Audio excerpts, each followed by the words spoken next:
Yuri Ascar, bom dia, bem-vindo, né, ao DF no Ar. E agora eu quero falar com você de reforma tributária, né?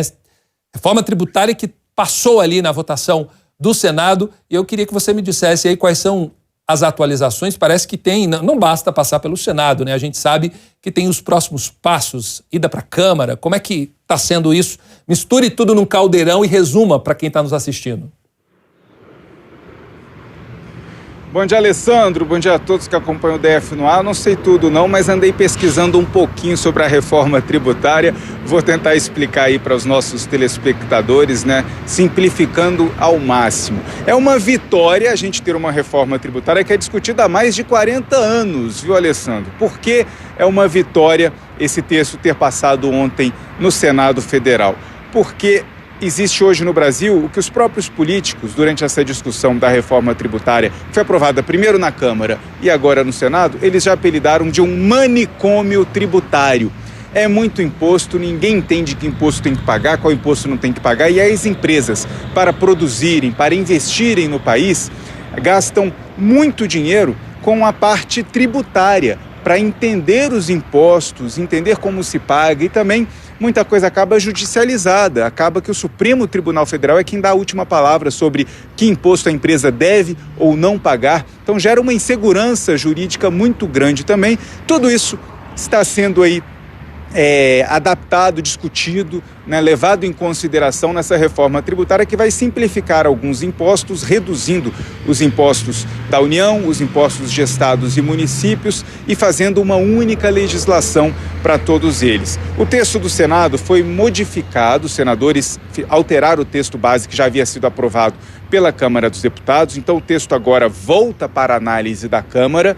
E que mudanças foram essas? Os senadores acabaram incluindo mais setores da economia, naqueles setores que recebem incentivos, que não pagam o teto como todo, né, do imposto que estava previsto. Então, alguns setores vão pagar imposto menor e o Senado incluiu outros setores nesse pagamento de imposto menor. O governo federal, apesar disso, não queria que mais setores fossem incluídos, né, com benefícios tributários. Mesmo assim, a equipe econômica comemorou essa aprovação ontem no Senado e espera ainda que a Câmara dos Deputados consiga fazer a aprovação final da reforma tributária ainda este ano. Vamos ouvir o que disse o ministro da Fazenda, Fernando Haddad. A Câmara vai agora analisar as propostas que vêm do Senado, mas agora a discussão é muito mais fácil de ser feita. É incorporar ou não e poder promulgar. Eu acredito que seja possível a promulgação da reforma tributária ainda esse ano. Apesar da volta para a Câmara, eu penso que o Aguinaldo já está afiado para mexer ou não no texto, né, mas já tem exatamente um mapa do que é preciso fazer para ouvir os deputados e levar ao plenário da Câmara, quem sabe esse ano ainda, para promulgação pelo Congresso Nacional. Agora, Alessandro, muita gente deve estar se perguntando, a reforma tributária vai ser aprovada ainda este ano, eu então vou pagar menos imposto?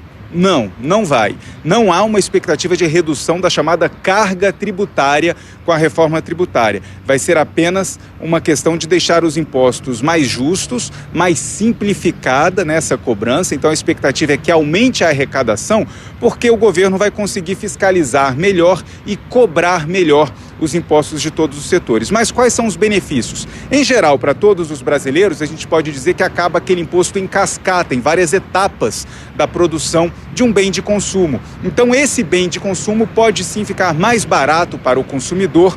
E outro benefício para o consumidor também, especialmente aqui do Distrito Federal, é que o imposto passa a ser cobrado de quem compra, no estado ou na unidade de federação que está comprando esse bem, e não no estado que produz esse bem. E isso vai ser muito bom para o Distrito Federal, que pode aumentar a arrecadação. Essa é a previsão, que o Distrito Federal consiga aumentar a arrecadação de impostos, o que pode se traduzir em mais serviços públicos de qualidade para a população, o que a gente espera, porque o Distrito Federal, ele consome mais do que vende. Ele vende menos produtos para o restante do país e compra muitos produtos que vêm de outros estados. Então, por isso, a expectativa é de uma arrecadação maior. E alguns serviços, alguns produtos podem sim ficar mais caros com a promulgação da reforma tributária, mas, no geral, existe agora um mecanismo que impede que essa carga tributária aumente. Na hora que faz uma média, não teremos aumento de impostos, mas também não pagaremos menos impostos, Alessandro. Agora descanse, Yuri. Poxa, se você não sabe tudo, quem sabe, né? Yuri detalhou para você o que a reforma tributária está trazendo de ponta a ponta, inclusive no seu bolso, né? Olha só. Esse é o menino Yuri, menino nota 10.